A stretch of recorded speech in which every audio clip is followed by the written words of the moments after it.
Welcome to another episode of The Death of Art.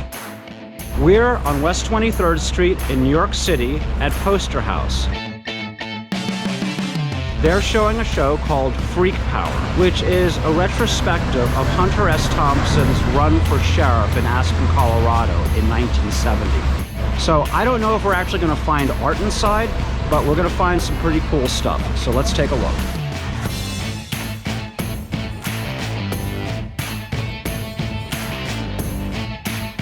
I fully expected to see a lot of Ralph Steadman because he's naturally associated with Hunter S. Thompson's books and so forth, and the two sort of went hand in hand for decades. But thankfully, we have another artist here called Thomas W. Benton.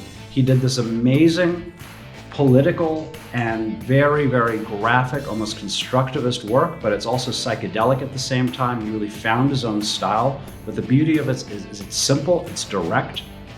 This one is basically a campaign poster for the sheriff, but there's a peyote button in the midst of this fist of defiance, which isn't quite exactly even a fist, it's like six-fingered, and it's beautiful.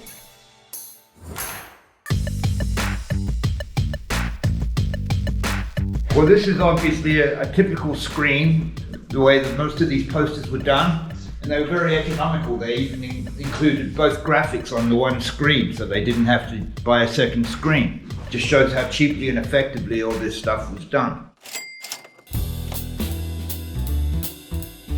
Gonzo journalism is most associated with Hunter S. Thompson. The word itself wasn't actually coined by him, but you say Gonzo journalism, you think of one person. The Death of Art has actually borrowed this style, and what Gonzo journalism basically is you inject yourself into the narrative of whatever's going on. It's usually from a first-person point of view, and in our case, we use guerrilla cinematography to document this. In a best-case scenario, a few security guards would walk in here, throw us out, but it doesn't seem like we're having any luck, so we'll try again. One of the most refreshing things about this show is the actual directness of the graphics, the message, and so forth. There was no political correctness to worry about back in those days, or at least very, very little of it. Here we have swastikas. We have something that resembles the Psychic Cross, the Temple of Psychic Youth, Stop the Atomic Blast, Stop the Military-Industrial Complex, On to Rulism, September 4th. Very simple, very direct, but it actually energizes you looking at it. There's a great sarcasm about the whole thing, impeach with honor, with the swastikas rising in the eyes. I have no idea who Noonan is, but he's badass looking.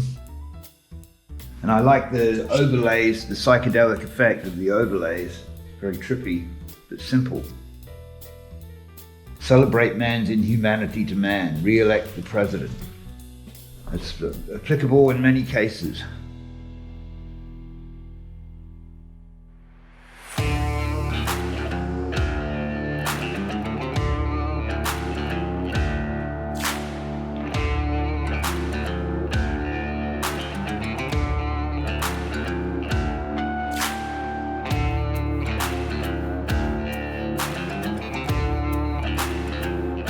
This poster makes me think of when Hunter S. Thompson, everybody knows that he was obsessed with guns and blowing things up and was arrested numerous times. He actually wasn't even allowed to buy fertilizer from any stores.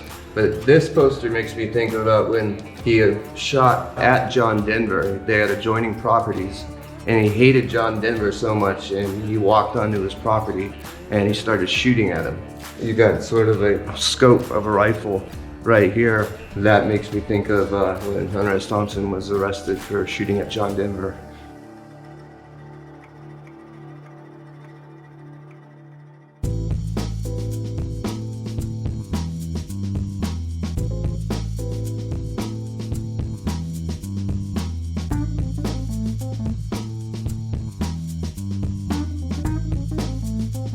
His ideas and his activities towards saving the world,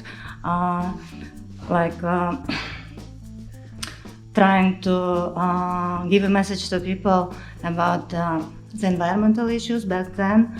So that resonates with what I think too. So it's fascinating how the intergenerational and time universal people can be. Another piece of his posters is about peace. That's what I was thinking about since my childhood. And peace has been one of the central things that I think a lot about and would like to contribute. So thank you. I thank for reminding me that I have to concentrate on this again. Thank you.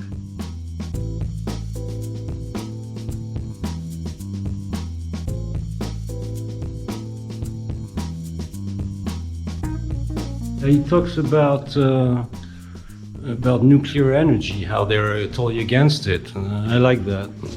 So because it was a major point then. I don't know if now it's acceptable to nuke the whole planet. Before it wasn't. Nuclear proliferation and war. Now it's all good.